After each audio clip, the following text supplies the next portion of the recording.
Hello everyone, a beautiful good morning to all. Welcome back to my channel. I am Pooja और आज हम 18th of June के current affair discuss करने वाले हैं। आज हमें यहाँ पर एनवायरमेंटल इंडेक्स पे भी डिस्कशन करना है। इसके अलावा बहुत सारे क्वेश्चंस भी हैं और दो important question of the day हैं और दोनों क्वेश्चंस के आंसर आप मुझे कमेंट सेक्शन में दे सकते हैं।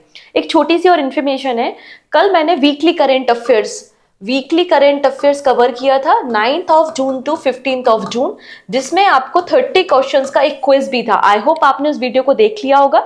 नहीं देखा तो भी कोई टेंशन वाली बात नहीं है, आप प्लेलिस्ट में जाइएगा वीकली करंट अफेयर्स की, वहां पर ये वीडियो आपको मिल जाएगा, तो आप इसे देख सकते हैं और 30 क्वेश्चन के क्विज को भी अटेंड कर सकते हैं। ठीक है, डन। चलिए आज बात करेंगे हम 18th ऑफ जून के करंट अफेयर्स। इस क्लास की जो पीडीएफ है वो मेरे टेलीग्राम पे अपलोड हो जाएगी। टेलीग्राम से आप इसलिए इजीली डाउनलोड कर सकते हैं एंड टेलीग्राम की लिंक डिस्क्रिप्शन में भी है। सिंपली आप सर्च कर लीजिएगा पूजा जैन CA 247, तो भी आप मेरे टेलीग्राम तक पहुंच जाएंगे और इजीली पीडीएफ को डाउनलोड कर लेंगे। बड़ा आसान सा है। ओके, सो स्टार्ट करते हैं। सबसे पहले कुछ इंपॉर्टेंट पर्सन जो आज हमें डिस्कस करने हैं। पहले पर्सन है सिद्धेश साकोर फ्रॉम महाराष्ट्र। ठीक है, देखेंगे सबसे पहले यहाँ पे बैकग्राउंड को समझते हैं। रिसेंटली हमने 17th ऑफ जून को world desertification and drought day celebrate किया। ओके, एंड इसी ओकेजन में all over the world 10 persons को आइडेंटिफाई किया गया जो कि फार्मिंग की फील्ड में, या कह सकते हैं कि वेस्ट मैनेजमेंट की फील्ड में, क्लाइमेट चेंज के डायरेक्शन में, अलग अलग डायरेक्शन में बेसिकली जो काम करते हैं। ऐसे 10 लोगों को आइडेंटिफाई किया गया जिन्हें नाम दिया गया लैंड हीरो। ओके, क्या नाम दिया गया? Land hero. इन 10 लोगों में से एक पर्सन आपको इंडिया के देखने को मिल जाएंगे जो कि फार्मर है फ्रॉम महाराष्ट्र। ठीक है, नाम क्या है? Siddhesh Sakhore, named land hero by the united nation agency. तो यहां पर आप देखेंगे UNCCD मतलब united nation convention to combat desertification. ये जो यूनाइटेड नेशन की एजेंसी है, इन्होंने ही रिकॉग्नाइज किया है सिद्धेश साकोर को एज अ लैंड हीरो। ठीक है, ये फाउंडर है एग्रो रेंजर के फ्रॉम महाराष्ट्र। तो founder of agro ranger from Maharashtra Siddhesh Sakore named land hero by the united nation agency. इन्होंने कई सारे कॉस्ट इफेक्टिव मैकेनिकल डिवाइसेस तैयार किए हैं और इन मैकेनिकल डिवाइसेस से ऑर्गेनिक वेस्ट को कंपोस्ट में कन्वर्ट किया जा सकता है। इसके अलावा वेस्ट मैनेजमेंट के लिए और नेचुरल फार्मिंग के लिए इन्होंने कई सारे लो कॉस्ट या कॉस्ट इफेक्टिव डिवाइसेस को रेडी किया है, इसलिए इन्हें आइडेंटिफाई किया गया और ये अवार्ड दिया जा रहा है। क्लियर है इतनी चीजें? अब यहाँ पे बात हो रही है 17th ऑफ जून को हमने world day to combat desertification and drought को सेलिब्रेट किया था, जिसकी थीम क्या है? थीम है united for land our legacy for future. ये आपको थीम देखने को मिलेगी। अब इस पूरे वीडियो में आपको एक इंपॉर्टेंट इंटरनेशनल ऑर्गेनाइजेशन के बारे में इंफॉर्मेशन होनी चाहिए जिसका नाम है UNCCD, यूनाइटेड नेशन की एजेंसी है। इसका फुल फॉर्म क्या है? United nation convention to combat desertification. Formation कब हुआ था? 1994 में इसका फॉर्मेशन हुआ था और 197 मेंबर नेशन है और इंडिया भी इसका पार्ट है। इंडिया ने 1994 में से साइन किया था, 1996 में रेटिफाई किया था। सेक्रेटरीट कहां पर है? तो इसका सचिवालय आपको मिलेगा वॉन, जर्मनी में। ऑब्जेक्टिव क्या है इस United nation convention to combat desertification का? तो सबसे पहली चीज तो यहाँ पर ड्राई लैंड में जो लोग रह रहे हैं उनकी लिविंग कंडीशन को इंप्रूव करना है। इसके अलावा सॉइल प्रोडक्टिविटी को इन्हांस करना है, डिफॉरेस्टेशन को रोकना है और जो ड्रॉट या सूखा के कारण इफेक्ट होते हैं उसको रिड्यूस करना है। तो इन सभी डायरेक्शन में ये काम करता है। इसके अलावा इनका एक और टारगेट है सस्टेनेबल डेवलपमेंट गोल 15। तो सस्टेनेबल डेवलपमेंट गोल 15 की डायरेक्शन में भी ये लोग काम करते हैं। तो इस तरीके से ये हमारा इंटरनेशनल ऑर्गेनाइजेशन है। अब दो और इंपॉर्टेंट पर्सन है जो न्यूज में है, जिनको हम शॉर्ट में डिस्कस करने वाले हैं। पहले पर्सन है Tesam Pongte elected as the new speaker of Arunachal Pradesh assembly. So Arunachal Pradesh के रिसेंटली इलेक्शंस हुए थे और यहाँ की जो स्टेट असेंबली है उसके स्पीकर अपॉइंट किए गए हैं जिनका नाम है तेसम पोंगते। ठीक है, पोंगते। कैपिटल क्या है अरुणाचल प्रदेश की? ईटानगर है। पेमा खांडू रिसेंटली आपको पता है अरुणाचल प्रदेश के चीफ मिनिस्टर बने हैं। Arunachal Pradesh as a union territory कब बना था? तो 21 ऑफ जनवरी 1972 को बना था। इसके पहले से हम नॉर्थ ईस्ट फ्रंटियर एजेंसी के नाम से जानते थे और हॉर्नबिल यहाँ पर अरुणाचल प्रदेश का आपको बर्ड देखने को, स्टेट बर्ड देखने को मिल जाएगा। नेक्स्ट बात करते हैं स्लोवाकिया के बारे में। स्लोवाकिया यूरोप कॉन्टिनेंट की एक कंट्री है जो कि पोलैंड के साथ बॉर्डर शेयर करते हुए आपको दिखाई देगी। एंड स्लोवाकिया के 6 नंबर के प्रेसिडेंट अपॉइंट हुए हैं जिनका नाम है पीटर पेलेग्रिनी। तो पीटर पेलेग्रिनी 6 नंबर के प्रेसिडेंट बने हैं, कहां पर? स्लोवाकिया के। डन इतनी चीजें, तो ये इंपॉर्टेंट पर्सन थे। आइए हम कुछ और इंपॉर्टेंट बातें यहां से पढ़ना शुरू करते हैं।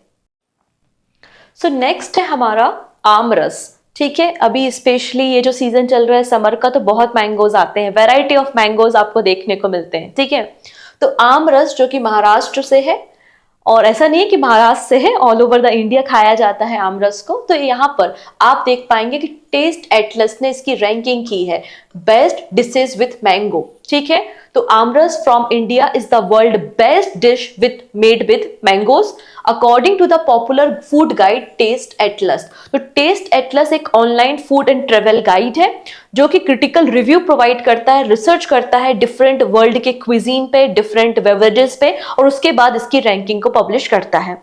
तो आप देख सकते हैं कि टॉप 5 में आपको 2 इंपॉर्टेंट इंडियन डिशेस देखने को मिलती हैं। पहली आपको आमरस देखने को मिल जाएगी, और यहाँ पे 5th नंबर पे देखिएगा मैंगो चटनी, आम की चटनी आपको 5th नंबर पे देखने को मिल जाएगी। ओके है, चलो अब यहाँ पे हम बात करेंगे एनवायरमेंटल परफॉर्मेंस इंडेक्स 2024 के बारे में। इंपॉर्टेंट इंडेक्स है क्योंकि इसमें हम बहुत पीछे हैं। ओके, जब लास्ट एडिशन आया था, एक्चुअली जो एनवायरमेंटल परफॉर्मेंस इंडेक्स है ये बाइनियल इंडेक्स है, मतलब 2 साल में एक बार पब्लिश होता है। तो लास्ट एडिशन 2022 में हुआ था और अभी ये 2024 में आया है, राइट। तो यहाँ पर जब 2022 की रैंकिंग आई थी उसमें इंडिया की पोजीशन 180 कंट्रीज में 180 नंबर पे थी, मतलब हम बॉटम पे थे एनवायरमेंटल परफॉर्मेंस इंडेक्स में। तो प्रीवियस ईयर के कंपैरिजन में हमारी रैंकिंग थोड़ी सी इंप्रूव हुई है, लेकिन स्टिल हम बॉटम 5 में हैं। हम कहां पर है? बॉटम 5 में आपको देखने को मिलेंगे। तो 2024 की रैंकिंग में इंडिया 176 पोजीशन पे है आउट ऑफ 180 कंट्रीज। क्लियर है इतनी चीजें? तो according to the 2024 environmental performance index, India was ranked 176 out of 180 nation. ठीक है, तो कंपेयर टू 2022 हमारी रैंकिंग थोड़ी सी इंप्रूव हुई है। इस इंडेक्स को या इस रैंकिंग को पब्लिश कौन करता है? तो Yale and Colombia university, Yale and Colombia university इसको पब्लिश करती है। यहाँ पे डिफरेंट 11 कैटेगरीज में 58 इंडिकेटर्स, 11 कैटेगरीज में 58 इंडिकेटर्स पे बेस इस रैंकिंग को पब्लिश किया जाता है। आप देख सकते हैं डिफरेंट इंडिकेटर्स में भारत की क्या रैंकिंग है। जैसे कि बायोडाइवर्सिटी में हम 178 नंबर पे, अगेन पुअर है। एयर क्वालिटी में हम 177 नंबर पे हैं, अगेन बहुत ज्यादा हम पीछे हैं। तो आप देख सकते हैं ये इंडिया की ओवरऑल रैंकिंग आपको देखने को मिल जाएगी। इसमें रीजन बताया गया कि इंडिया में इस तरीके से जो पॉलिसीज हैं वो नहीं बनाई जा रही हैं कि आप पॉल्यूशन प्रॉब्लम को फिक्स कर सकें, इसलिए इंडिया की रैंकिंग लगातार ड्रॉप हो रही है। इंडिया अगर हम बात करते हैं तो हमारे नीचे केवल और केवल ये 4 कंट्रीज है, पाकिस्तान, वियतनाम, लाओस और म्यांमार। तो मतलब हम बॉटम 5 में आते हैं। ठीक है, इतनी चीजें, जैसा कि मैंने कहा कि 58 इंडिकेटर और 11 इशू कैटेगरीज, जैसे कि डिफॉरेस्टेशन है, आपका मिटिगेशन है, क्लाइमेट चेंज है, इसके अलावा एग्रीकल्चर है, बायोडाइवर्सिटी प्रोटेक्शन है। तो इस तरीके से अलग अलग पैरामीटर्स पे, मतलब अलग अलग इंडिकेटर पे बेस्ड इस रैंकिंग को पब्लिश किया जाता है। अगर हम टॉप 3 कंट्रीज देखते हैं तो टॉप 3 कंट्रीज कौन कौन सी है? एस्टोनिया जो कि एक बाल्टिक कंट्री है, एस्टोनिया के बाद लग्जमबर्ग, एंड लग्जमबर्ग के बाद आपको जर्मनी देखने को मिलेगा। तो एस्टोनिया, लग्जमबर्ग एंड जर्मनी ये टॉप 3 कंट्री हैं। और एस्टोनिया की जो स्कोर है, एस्टोनिया का स्कोर है 75.3। तो इंडिया का स्कोर क्या है? तो इंडिया का स्कोर भी देख लेते हैं। इंडिया है 27.6 स्कोर पे, रैंकिंग है 176 आउट ऑफ 180 कंट्री। बॉटम 5 आप देख सकते हैं, म्यांमार, लाओस, पाकिस्तान और वियतनाम। वियतनाम 180th पोजीशन पे आपको देखने को मिल जाएगा। ये जो एनवायरमेंटल परफॉर्मेंस इंडेक्स है बाइनियल रैंकिंग है, जिसको याले और कोलंबिया यूनिवर्सिटी ने डेवलप किया है, एंड सिंस 2006 से इसको पब्लिश किया जा रहा है।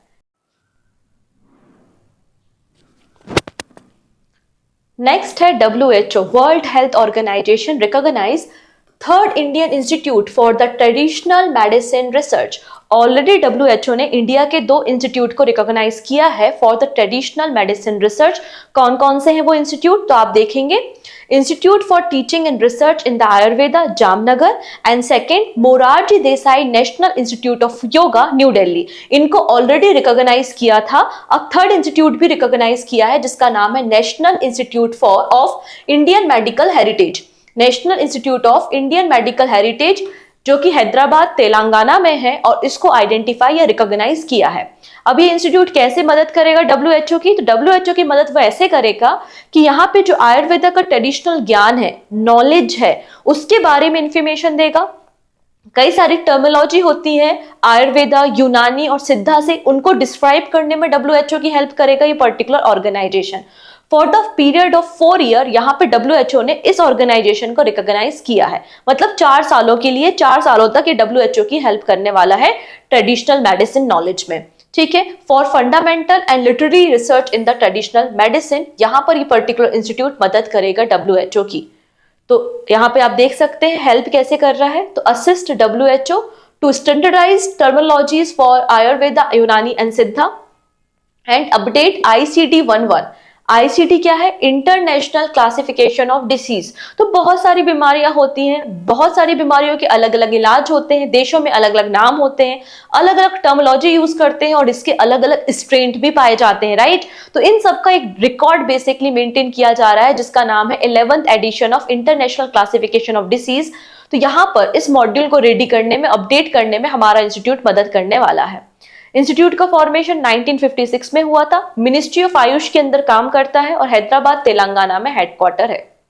चलिए, अब जब आयुष की इतनी बातें हो रही हैं, तो for the first time India में, first time in India, all India AYUSH survey conduct कराया गया।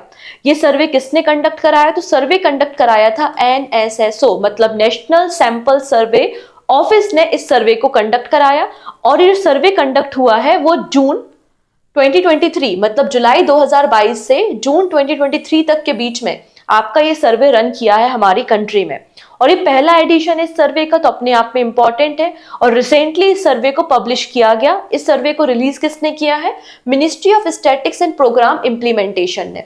ओके, तो हमें क्या याद रखना है कि ministry of statics and program implementation has recently released first all India survey on Ayush.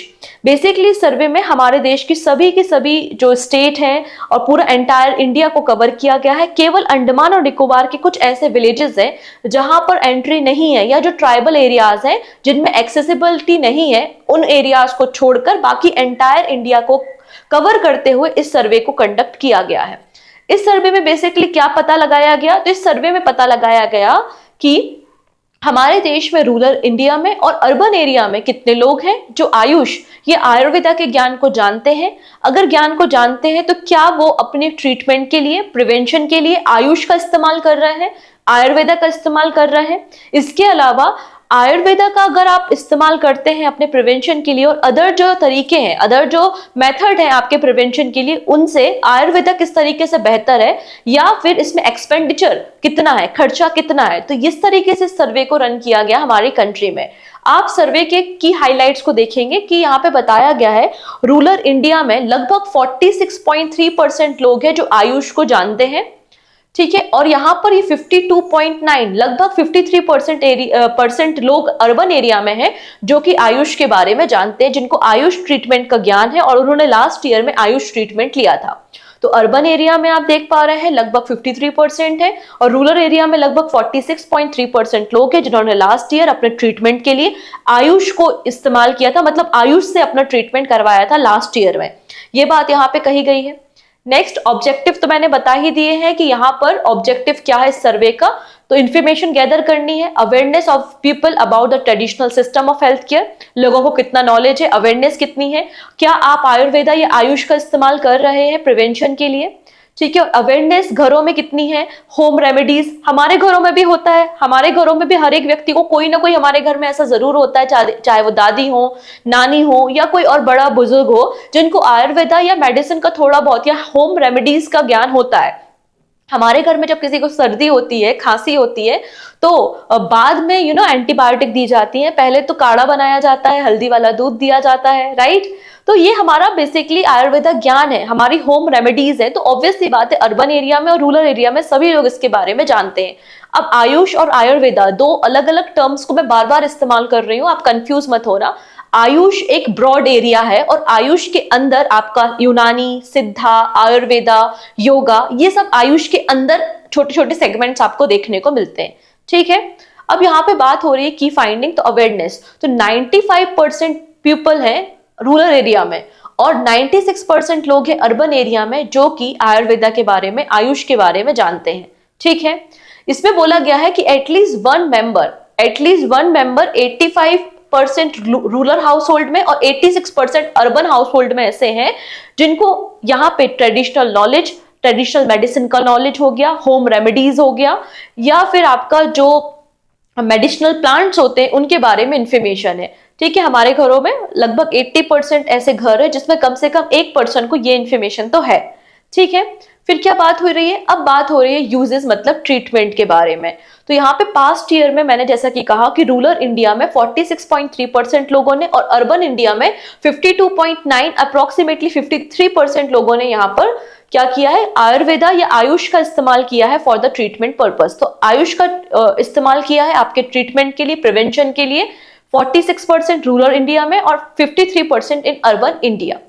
ठीक है, अब यहाँ पे आयुष के अंदर एक सेगमेंट होता है विच इज आयुर्वेदा।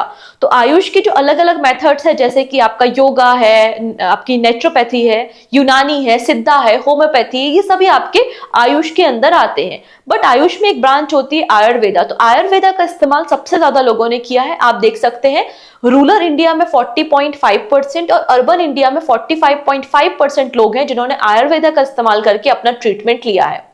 अगर हम एक्सपेंसेस की बात करते हैं, खर्चों की बात करते हैं, तो अगर आप थेरेपी लेते हैं तो उसके कंपैरिजन में आयुर्वेदा का खर्चा बहुत कम है। यहाँ पे बोला है कि रूरल एरिया में पर पर्सन जो आयुर्वेदा ट्रीटमेंट का खर्चा है वो 394 रुपीज है, वहीं अर्बन एरिया में ये खर्चा कितना है, 499 रुपीज है पर पर्सन। ठीक है, ये सारी बातें इस सर्वे में बताई गई हैं। तो क्वेश्चन कैसे बनेगा, एक सिंपल सा क्वेश्चन यहाँ पे लिया गया है।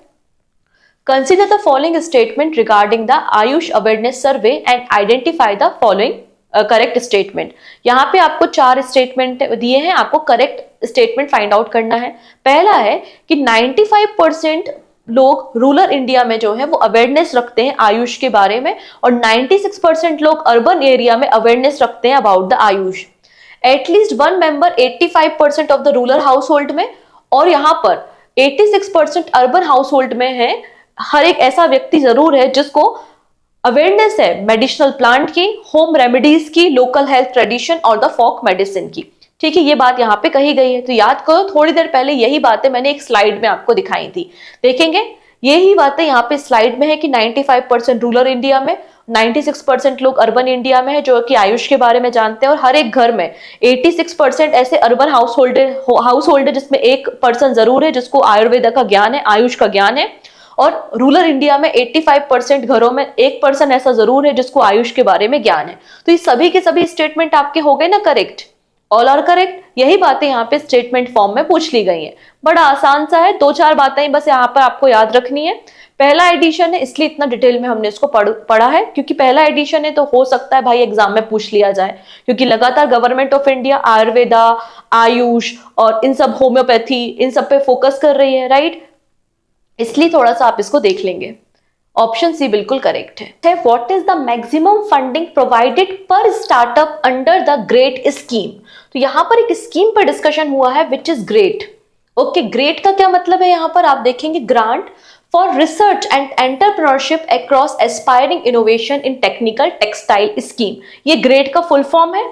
आपकी जो स्कीम है ये मिनिस्ट्री ऑफ टेक्सटाइल के अंदर काम करती है और यहाँ पर जो भी इनोवेशन करना चाहते हैं, जो भी स्टार्टअप है टेक्सटाइल के, उनको ग्रांट प्रोवाइड किया जाता है। तो वो मैक्सिमम फंडिंग अमाउंट आपसे पूछा गया है। सो मैक्सिमम फंडिंग अमाउंट है 50 लाख रुपीज, 50 लाख रुपए यहाँ पर 18 मंथ के लिए प्रोवाइड किए जाते हैं अंडर द ग्रेट स्कीम। तो अभी रिसेंटली न्यूज में क्यों है देख लेते हैं।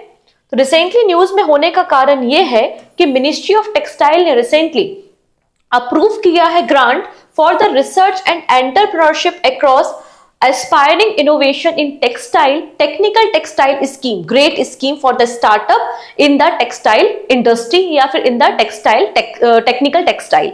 ठीक है, under the national technical textile mission इसकी शुरुआत की गई थी जिसमें 50 लाख रुपए मैक्सिमम फंडिंग दी जाती है for the period of 18 months. The scheme aimed to harness India's talent and expertise in the technical textile sector to introduce innovative product and technologies in the market. इसलिए यहाँ पे जो इनोवेटर्स हैं, जो technical textile industry में काम करना चाहते हैं, उनको ये ग्रांट दिया जाता है। अब यहाँ पर बात हो रही थी नेशनल टेक्निकल टेक्सटाइल मिशन। तो मिनिस्ट्री ऑफ टेक्सटाइल ने 2020 में इस मिशन को शुरू किया था। इसका पर्पस था कि हमारे इंडिया का जो टेक्सटाइल मार्केट है उसको ग्रोथ करना।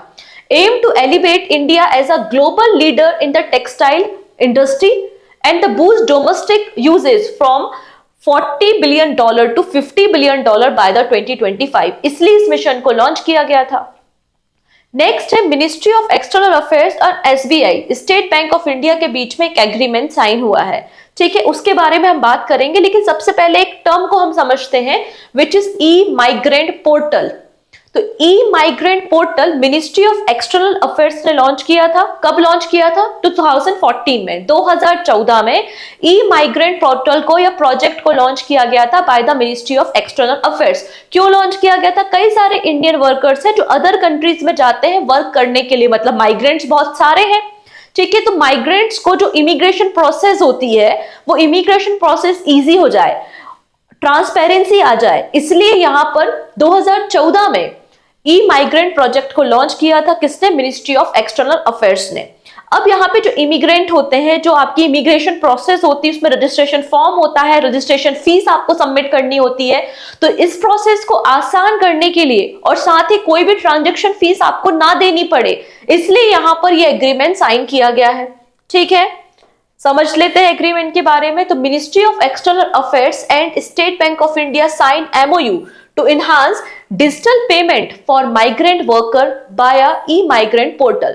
तो यहां पर जो SBI state Bank of India का आपका गेटवे है, पेमेंट गेटवे, जिसका नाम है SBI ePay, और आपका जो ई माइग्रेंट पोर्टल है, इनके बीच में इंटीग्रेशन हुआ है। मतलब कोई भी पर्सन जो माइग्रेंट वर्कर है, इमिग्रेशन प्रोसेस के अंदर जाता है, रजिस्ट्रेशन फीस देता है, तो वो यहाँ पर SBI ePay से पेमेंट कर सकता है, यूपीआई से भी कर सकता है, डेबिट कार्ड है, क्रेडिट कार्ड है, NEFT है, लेकिन इसमें कोई भी एडिशनल चार्जेस या ट्रांजैक्शन कॉस्ट, जो ट्रांजैक्शन कॉस्ट होता है, वो नहीं लगेगा। इसलिए ये एग्रीमेंट यहां पर साइन किया गया है। क्लियर?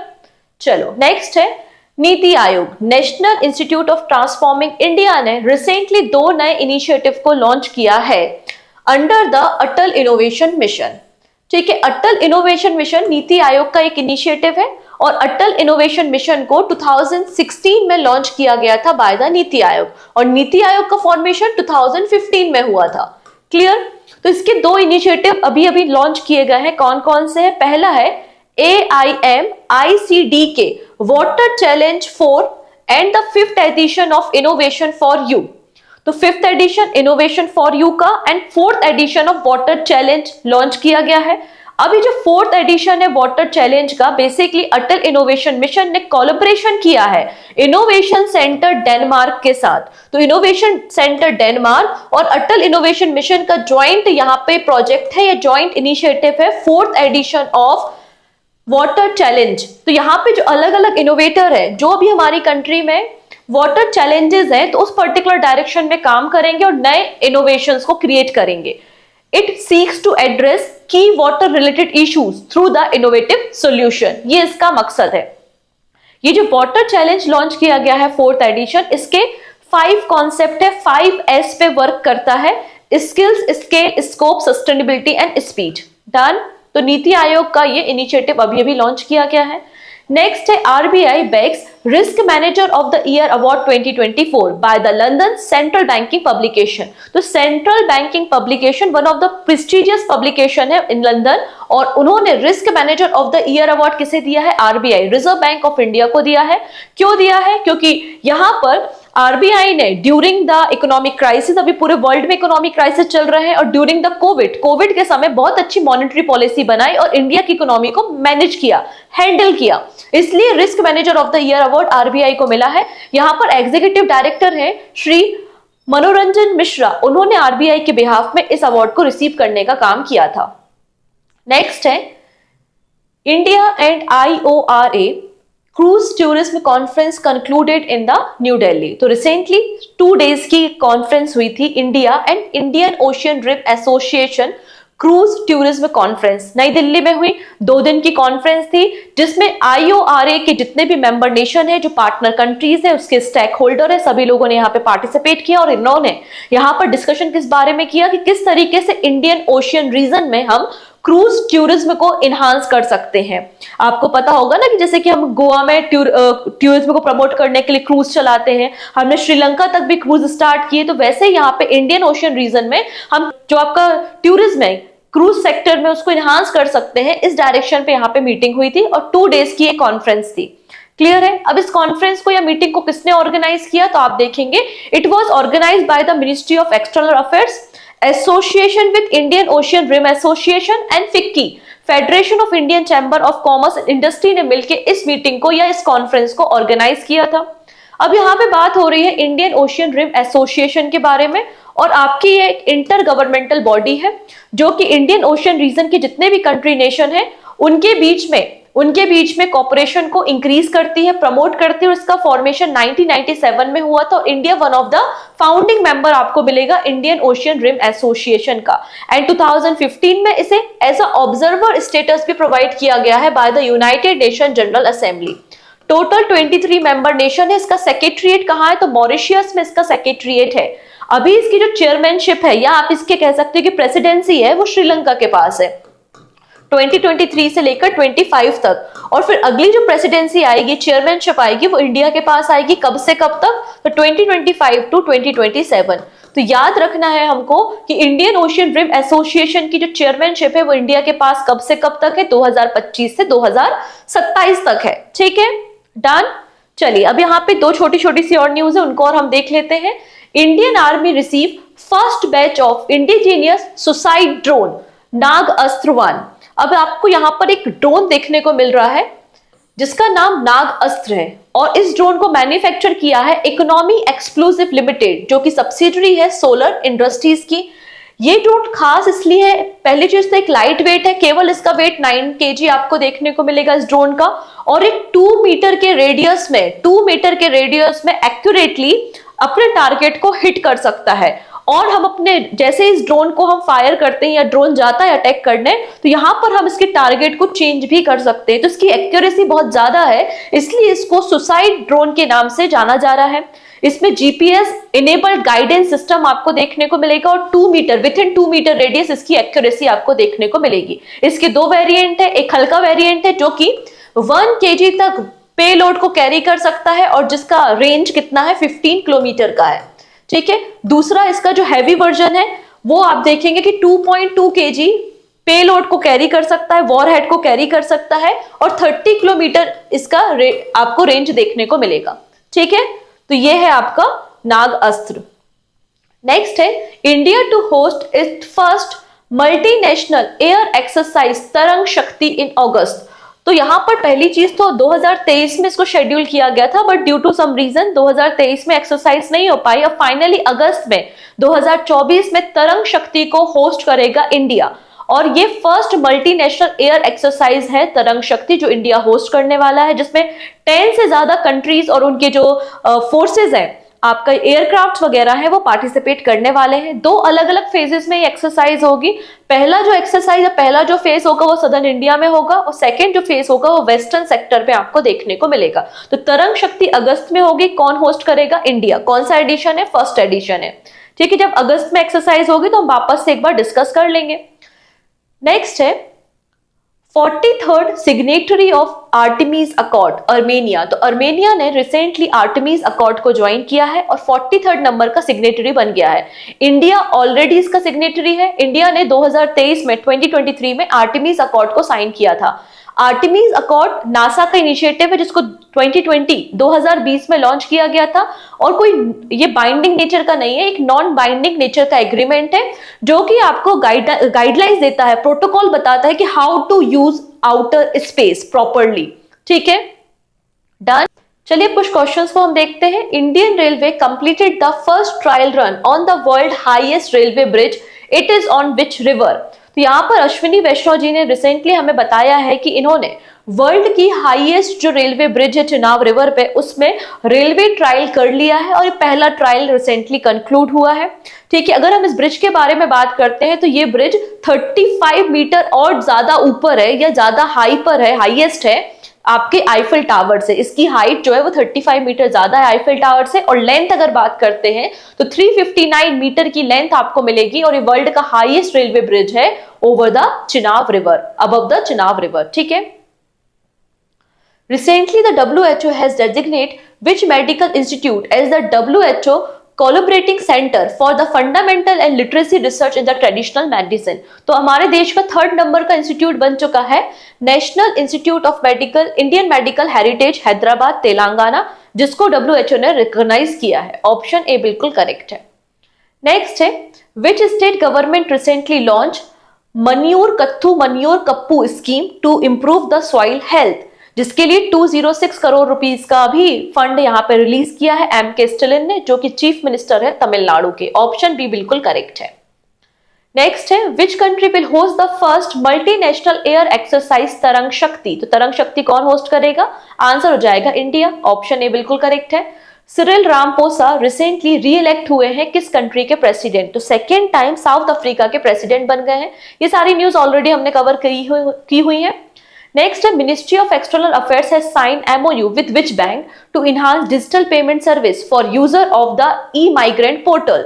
तो e-migrant portal के जो यूजर्स हैं उनके एक्सपीरियंस को और इनहांस करने के लिए मिनिस्ट्री ऑफ एक्सटर्नल अफेयर्स ने SBI state Bank of India के साथ एग्रीमेंट साइन किया है। नेक्स्ट है, which city did the 2-day India IORA cruise tourism conference. तो 2 दिन की कॉन्फ्रेंस आपको नई दिल्ली में देखने को मिल जाएगी। नेक्स्ट है, risk manager of the year award किस इंस्टीट्यूट को मिला है? आंसर हो जाएगा RBI reserve bank of India को अवार्ड मिला है। Where was the second edition of exercise red flag 2024 held in the USA। तो second edition red flag exercise का हुआ था, इंडिया ने भी पार्टिसिपेट किया था। कहां पर? एलिसन एयरफोर्स बेस अलास्का में। ऑप्शन बी बिल्कुल करेक्ट है। नेक्स्ट है, recently chief minister of Madhya Pradesh Mohan Yadav ji ने इनमें से कौन सी सर्विस की शुरुआत मध्य प्रदेश में की है? कल हमने इस न्यूज को कवर किया था, PM Shri tourism air service. Option number A बिल्कुल करेक्ट हो जाएगा। नेक्स्ट है, who deploy MI-17 helicopter to control forest fire in Binsar wild life sanctuary. तो ये जो विंसर वाइल्ड लाइफ सेंचुरी, यहाँ पे फॉरेस्ट में फायर हो गया है, मतलब आग लग गई है, और इसको कंट्रोल करने के लिए MI-17 हेलीकॉप्टर को डिप्लॉय किया गया है बाय द इंडियन एयरफोर्स। अभी जो विंसर वाइल्ड लाइफ सेंचुरी है ये आपको कहां पर मिलेगी? उत्तराखंड में देखने को मिलेगी, कुमायूं रीजन में, जहां पर अभी आग लग गई है। ठीक है, ऑप्शन डी। नेक्स्ट है, UNESCO has shortlisted 7 most beautiful museum for the prestigious Prix Versailles Award, including the Smriti Wan Earthquake Museum. It is located in which state? तो पहला आपका जो क्वेश्चन है या आपका जो आंसर आप कह सकते हो, जो भी आप कहना चाहो, एक फैक्ट तो आपका क्वेश्चन में है कि यूनेस्को ने रिसेंटली पूरे वर्ल्ड के 7 मोस्ट ब्यूटीफुल आपके म्यूजियम्स को आइडेंटिफाई किया है, और इन म्यूजियम्स को प्रिक्स वर्सिलीज अवार्ड दिया जाएगा। तो क्वेश्चन ये है कि जो स्मृति वन अर्थक्वेक मेमोरियल म्यूजियम है ये कहां पर है? तो ये जो म्यूजियम है ये जो भुज में 2001 में भुज में जो अर्थक्वेक आया था, बहुत ही भयंकर अर्थक्वेक था, उस अर्थक्वेक की मेमोरी में इस म्यूजियम को रेडी किया गया है, और काफी अच्छा म्यूजियम है। अगर आप कभी यहाँ म्यूजियम पे जाते हो ना, तो आप लाइव एक्सपीरियंस ले सकते हो कि अर्थक्वेक जब आता है तो कैसा फील होता है, किस तरीके से वाइब्रेशन होता है। तो यहाँ पे वो वाइब्रेशन भी फील कराया जाता है, मतलब बहुत ही शानदार सा म्यूजियम है, तो आप इसे विजिट कर सकते हो। मैं एक बार इसमें गई हूं। It is located in which state? तो आंसर है गुजरात। Option C. एंड ये आपके क्वेश्चन ऑफ द डे है। ठीक है, पहला क्वेश्चन है कि who become the first Indian to win a three star grand prix event in the equestrian and global peace index 2024 में टॉप किसने किया है? इन दोनों क्वेश्चंस के आंसर आप मुझे कमेंट सेक्शन में दे सकते हैं। बाकी सारी बातें हम नेक्स्ट वीडियो में डिस्कस करेंगे। So take care and bye bye.